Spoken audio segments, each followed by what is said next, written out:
Alright, so update po tayo. Si Bien Cipriano, pinapasok nung babae na umarap sa amin doon po sa kanyang opisina. Ako ayaw niya ako makaharap. No, ha? Dahil tinawag ko daw na walang bayag ang kanilang general manager the last time out. Bawal din daw ang mag-video dahil sa kanya daw pong privacy, karapatan. Oh, 'di ba may privacy law, ano po? Sandali ka ko muna. Hindi naman pag-uusapan natin dito personal mo na buhay. Ang pag-uusapan natin dito ay yung pong inyong mandato, no? Ang inyong tungkulin para sa mga mamamayan, no? At ang aming karapatan bilang mga mamamayan. Pero ganun pa man, ang tigas ng kanyang kanyang paninindigan na pasarili. Pero tandaan po natin ang mga sa 99.9% sa pwera, ano po, na tayo pong mga mamamayan ay may karapatan sa Bill of Rights, malinaw yan. Yung freedom of speech, of the press, of expression, and the right of the people to assemble peaceably, diba? To seek redress of grievances. Ano po? So, ang linaw po natin karapatan yan.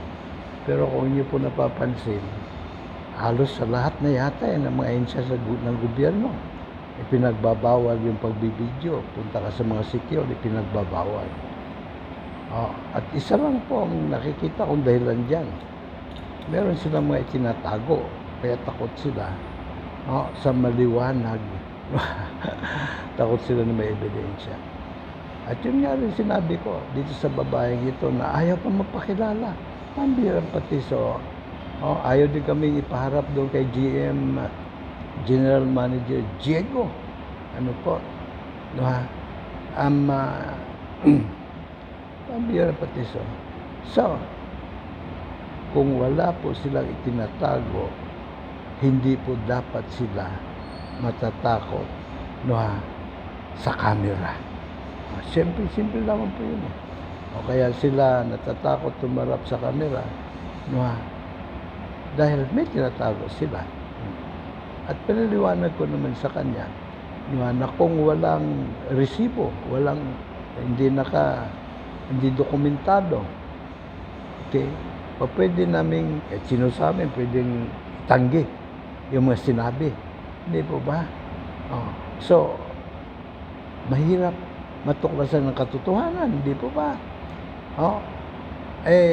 Ang aming pakialaman dito ay malaman kung meron bang basbas sa Mikawayan Water District dahil nga sa aking pagkakaalam, inauthorize nila ang BP Waterworks na Dika Homes Mikawayan, Bulacan, na maging sub-distributor ng tubig galing sa Bulacan Bulk, galing sa Nawasa. Ang problema doon, yung pong main source ng tubig ng Dika Homes, deep well. At ang isa pong problema, yung deep well extraction po, 2004 pa, bawal na sa Mikawayan, Bulacan at iba pa mga lugar dahil sa ang area ay critical. Ano po, so ang pinapayagan lamang dito sa mga critical areas kagaya ng Bulacan, Mikawayan, ay kung ang paggagamitin ng deep well water ay ospital at bumbero. At yun ay para backup lang. Pag kinakailangan lang, saka lang gagamitin. Ano po? Ngayon, pumayag po itong Mikawayan Water District in tandem with Prime Water. Prime Water po ang kanilang katandim dito sa distribution ng Nawasa na tubig galing sa Bulacan Bulk. Ano po? Panampan ni Pinoy itong inagurahan ang Bulacan Bulk Water po, no po, na magsusupply ng tubig sa halos buong Bulacan, no po. So pinayagan po nila yung BP Water Works at ang gagawin ng BP Water Works, ihahalo yung prime water, no, yung potable water sa kanilang criminal water. Kaya simulat sa pulpo, ang mga residente dito sa Dica Homes bumibili sa araw-araw na ginawa ng Diyos.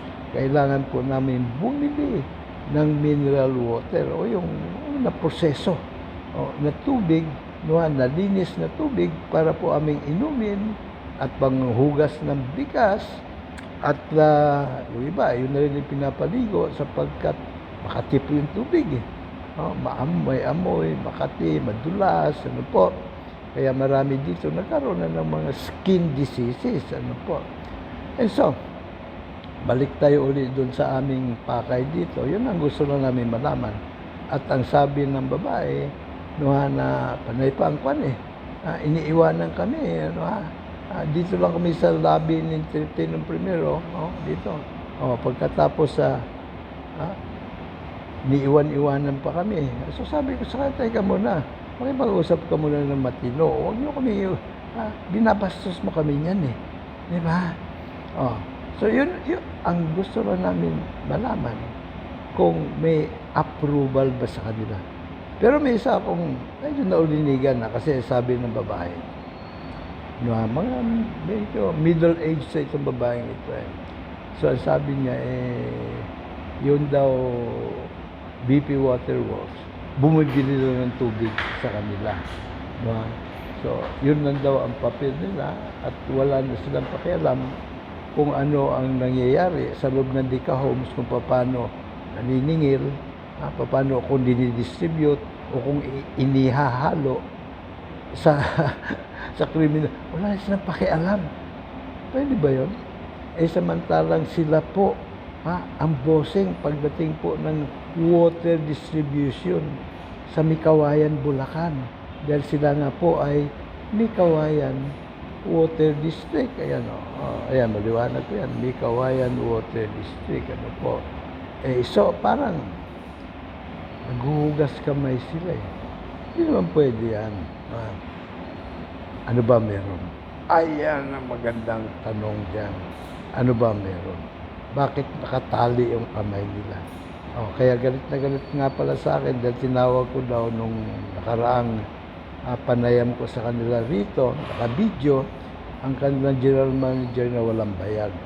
Sabi ko, kung sinabi ko man yun, dapat na naman kasi ayaw niyang gampanan yung tungkulin niya Diba?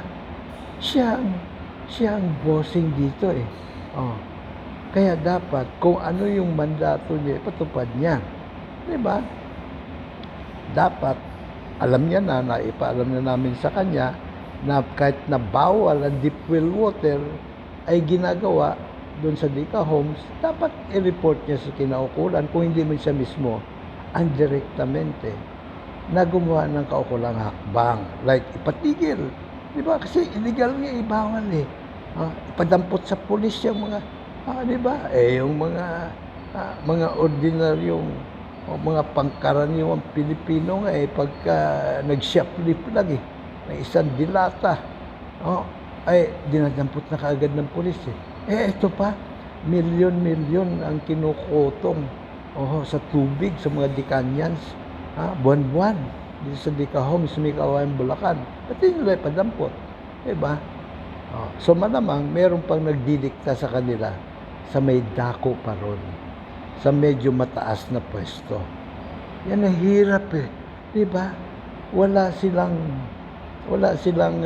kalayaan na gampanan ang tungkulin nila sa mga mamayan, kundi ang sinusunod nila, hindi tayo na mga amo nila. Kung hindi, yung mga nakaluklok sa gobyerno, halimbawa, ang aking naulinigan, medyo lahat ng gusto nilang gawin, itatanong pa kay Mayor.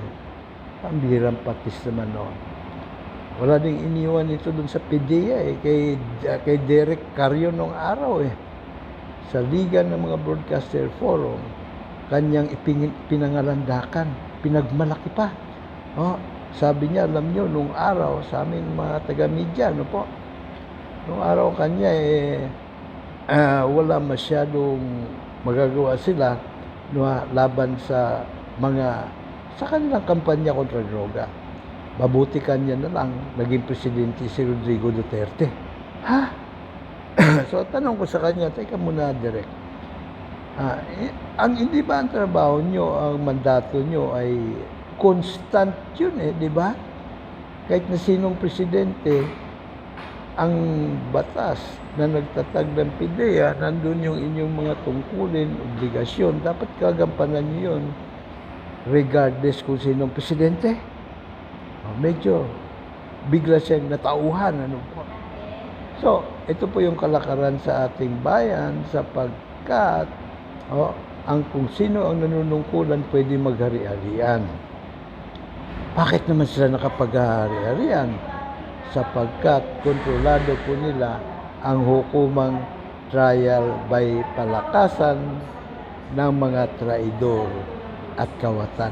Yan po ang punot dulo ng lahat po ng dusat sipayo natin sa hanay ng 99.9%. It's a pera. Hindi po ba? Pero mind you, 133 years ago, 133 anyos ang nakalipas, bago pa isinilang si Lee Kuan Yew ng Singapore, ipinaglaban na ng buwis-buhay ng ating mga ninunong katipuneros sa pangunguna ni Gat Andres Bonifacio ang pagkakaroon ng malayang bayan, as in demokrasya ala Amerika, powered by sangguniang bayan, at pinakamatindi, hukumang trial by jury of we the people. Jury of we the people justice system. Ang problema lamang po, pinaslang, tinambangan at pinaslang. Hindi lang si Gat Andres Bonifacio, nung Campo Aguinaldo at kasama niyang namatay ang pangarap Pinoy na makapagtatag na makatarungan at makataong lipunan. At naulit pa po, for the second time around, pinaslang na naman ng Campo MLQ, Manuel Luis Quezon, ang pangarap Pinoy. Nung kanyang ipinagsigawan, I would rather have a government run like hell by Filipinos than a government run like heaven by the Americans. So, nangyari, pinagkait pa rin po. Balikan lang natin na nung ginawa po ang Malolos 1898 Constitution, hindi po kasama sa Bill of Rights ang karapatan sa trial by jury ng mga mamamayan, which is the epitome of democracy. Kambal tuko ng demokrasya, pundasyon, esensya at puso ng demokrasya na sa maikling pakahulugan ni Abraham Lincoln, ang dating US President during the Civil War. Democracy is a government of the people, by the people, for the people. At ang pangunahin pong sovereign power ng people, karapatan na humusga, hukom, juror sa jury justice system. So, sa pangalawang pagkakataon po, yung framers, yung mga ungas na framers ng 1935 Constitution, hindi na naman po isinama sa ating Bill of Rights ang karapatan sa trial by jury. Kaya nakita naman po ninyo, umpisa na po nung ginawad ating kalayaan, July 4, 1946, ginagamit na ng mga traidor at kawatan na kuno ay politicians ang hukuman para sila ay makapagnakaw at maligtas sa pananagutan sa hukuman. Kasi kontrolado ka nila Di po ba? So ano po nangyari? Dumating po sa Ferdinand Marcos, nakaw dito, nakaw doon, abuso rito, abuso roon, marami pong disapirados. Ano po? Kaya nanindigan na naman po tayo. Never again. Wala nang po pwedeng maging diktador at mga kawatan sa pamahalaan. So nag-end sa people power po tayo at nagtagumpay na naman po tayo. Ha? Sa pangatlong pagkakataon. Ha? Pangatlo ba? Pangalawa pala. Magsikan. Hindi, pangatlo na. Kasi may hukbalahap pa eh. Di ba? Tagumpay na naman po tayong mga mamamayan. No po. Ano nangyari? Pinalitan ng 1935 ng 1987 Constitution, di po ba? At pinagsigawan pa ng mga ungas na daputan ng framers, no ha, na itong saligang batas na ito ay social justice. Inilagay nila doon, kailangan may autonomy ang local government. At sa batas nga noong 1992, ang Local Government Code of the Philippines. Ano ang nangyari? Abay, dumami po ang mga diktador. Dumami po ang naghari-harian mga mayors. Hindi na lang presidente ang pwede maghari-harian. Mga mayors at yung mga kaalyado nila, no, ha? Mga congressman, no, ha? Mga konsihal, pati barangay, pwede na maghari-harian kasi kontrolado pa rin nila ang hukumang trial by palakasan. So isa po sa mga prominente, sikat no po, na naging naghari-harian ay si Rodrigo Roa Duterte. Nagtatag pa ng Davao Death Squad, ano po, at kurakot dito, kurakot doon. At naging presidente, lalo na, naging national na po, naging Philippine Death Squad na po. Ang kanyang Davao Death Squad, no, through Operation Tukhang. Hindi po ba? So, hindi pa rin po. Bukod pa pala doon sa local government code. Nakalagay din, inukit din nila sa 1987 Constitution, ito pong autonomous region of Cordillera, autonomous region, at yung autonomous region of Muslim Mindanao. So ano po nangyari nung naitatag yung mga yan? Natigil bang korupsyon? Natigil ba yung patayan? Hindi po eh. Lalo lang lumala. Hindi po ba? Ginawa ng BRMM na ngayon. Ano nangyari? Lalo lang lumala yung nakawan sa kabambayan at yung patayan at paghahari-harian. Ang mabuti na lang kamo, hindi pa naging batas hanggang ngayon, yung anti-political dynasty law na nakaukit din sa saligang batas, na wala din namang silbi po yan. Bakit? Yung bang may garantiya ba sila na yung mga bagong salta, pagkahalimbawa mo, pinagbawal na tumakbo sa halalan lahat ng miyembro, kasapi ng political dynasty, as in zero tolerance. Yung bang mga papalit na hindi miyembro ng political dynasty, mga bagong muka, bagong salta sa politika, ay hindi na magnanakaw? Hindi po eh. Wala pong garantiya sapagkat nandun pa rin po yung kurakotable funds. Nandun pa rin po yung katotohanan na madali naman nilang manakaw yung kurakotable funds. At lalo tigit, nandun pa rin po nagdudumilat na katotohanan na kaya pa rin nilang lulusutan ng pananagutan gamit ang hukuman trial by palakasan. So wala pong kwenta. Ang talaga pong susi para daluyong ng korupsyon ay matuldukan, abay, ipagpatuloy po natin ang himagsikan. Kung noon ay lihim na organisasyon na KKK 1.0, ngayon po ay tatatag natin lutang na organisasyon na Partido KKK 2.0 Demokratiko. Yung lihim, yung 0.1 pala, I should say. Ano po? So, ang KKK po natin ngayon ay katarungan, kapayapaan, kaunlaran. Sa in-exact order. Ano po? Sapagkat, check naman po eh. Wala naman tayong kaunlaran na makakamtan kung wala pong kapayapaan. At kung magkakaroon naman po ng kapayapaan kung may katarungan. Di po ba?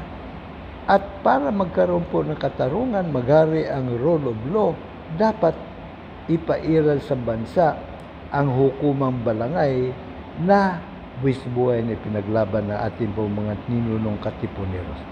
hukumang balangay o trial by jury of with the people or jury of with the people justice system. Na po, nasubok na po sa mahabang panahon. Opo, sa mga bansang umiiral ng trial by jury, katulad ng United Kingdom, 1215 pa po eh. O kaya nga nakigaya po ating mga ninuno noon, panahon nila Lapu-Lapu, ano po, sa hukumang balangay ang tawag, ano po. So, United States of America, Canada, Australia, Switzerland, the Netherlands, Belgium, no? Japan, ang mga kolonya dati, Singapore, ano po, Hong Kong, at ang pinaka-latest po na nag-ship sa hukumang trial by jury ay yan pong South Korea. Andito na si ayos na? Aprobado na? Hindi rin nila na Ano? regarding daw doon sa bidding, ang resolve yung BP kasi hindi nila hawak yun. Hindi na lawak. So, Kasi yun nilang nagmamanipula, yung BP nagmamanipula ng presyo ng pero natanong mo ba sa kanila kung kumusta naman yung kumbaga memorandum of agreement nila sa BP? Anong status? Under na memorandum of agreement nila, potential nila yung BP. BP yung bahalang mag-supply sa atin ng tubig. Sila nakakaalam. Hindi, pero nasusuplayan na ba nila ang mga BP ng tubig? Hindi, yun ang question. Kung nasusuplayan nila, kaya ang Hindi, kailan pa nag-umpisa na may supply na tayo ng tubig galing sa Mikawayan Water Works at Prime Water? Tanong mo ulit, kung kailan nag-umpisa at kung meron na, no ha?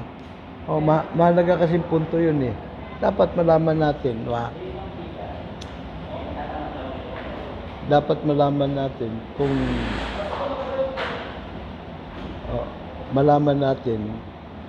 kung tuloy-tuloy na ba ang kanilang arreglohan, kutsabahan, hindi naman, arrangement, no? Arrangement kung tuloy-tuloy na nagsusupply ito pong Mikawayan Water Works / Prime Water ng tubig sa Dika Homes at kung kailan pa nagsimula. Iyan eh, no? Tatakot. Natatakot kasi nga akong kaharap kasi alam niya, marami tayong mga gustong itanong at alam na itanong at yung mga katanungan na dapat na itanong, ano. So antayin po natin si Bien, no po, kung ano ang kanyang magiging resulta. Meantime, balikan ko lang ha. So ito po yung ating kumbaga salbasyon ng ating nasyon. Ang nasyon po natin ay ito pong puwersa, 99.9% sa puwera natin mga soberanong Pilipino. Kasi bagaman lahat po tayo ay mga soberanong mga mamamayang Pilipino, po, ang nahati tayo sa dalawang hanay. Yung isang hanay, ito po yung mga hanay ng iilan na mga naghahari-harian sa bayan. Yung pangalawang hanay, tayo pong 99.9% itsapwera. Itsapwera po tayo. Hindi po tayo nakikinabang sa kayamanan, di ka sa kayamanan ng ating bayan. Ang nakikinabang lang, yung pong mga nasa pamahalaan na nagsasabuatan, yung mga sindikato. Sindikato na po ang ating pamahalaan eh, kasi wala nga silang pananagutan sa batas, ligtas sila eh. Po. Pagkatapos yung pang ating ibinabayad na buwis, ninanakaw pa nila. Ninanakaw pa nila. Yung mga bayarin sa mga serbisyo ng gobyerno, ninanakaw din nila. Pati yung mga grant, grant na ibang bansa, halimbawa galing sa Amerika, sa Japan, sa Australia, Canada, kung saan-saan pa, nang tumutulong po sa atin, nananakaw din po nila yon. Kasi nga, hindi nga sila napapanagot dahil kontrolado po nila yung hukuman. Alanin po natin. Ang hukuman po ay ang pinakahuli-huling bastion, pinakahuling baluarte ng demokrasya. Diba? Ang hukuman dapat ay kalasag at tabak ng mga mamayan laban sa mga traidor at kawatan sa pamahalaan. Kung jury justice system ang uso na kambal tuko ng demokrasya, the epitome of democracy, ang pundasyon, esensya at puso ng demokrasya. Kaso, naharbat nga nila di ba? Hinarbat po nila yung pong hukumang trial by jury na dapat ay tayo ang may tangan ng pamukpok katarungan napunta sa kamay ng mga traidor at kawatan. So yun po ang ating dapat na ipagpatuloy na laban. Yung buwis buhay na pinaglaban ng ating pong mga ninunong katipuneros. Gawin po natin ito. Di lamang po para sa kapakanan po nating mga nasa kasalukuyang henerasyon, bagkos para na rin po sa kapakanan ng ating po mga susunod na saling lahi, kapakanan ng ating mga kapwa-buhan. Till His kingdom come. So dapat lang juror tayo. Tara na, juror revolution. Ito pa rin po ang inyong laging nakandang maglingkod, Mr. Juror, Dr. Sixto Kitkilatis Lagari po lamang, PhD Public Administration Honoris Causa, mula rito sa Mikawayan Water District. May God bless us all. May God bless Philippines. Update ko na lang kayo mamaya kung ano pong kinalabasan ng ating pong kahindik-hindik na katanungan dito sa Mikawayan Water District. Kailan pa nag-umpisa na dumadaloy na ang prime water sa Deka Homes Mikawayan Subdivision. Hanggang sa susunod na episode.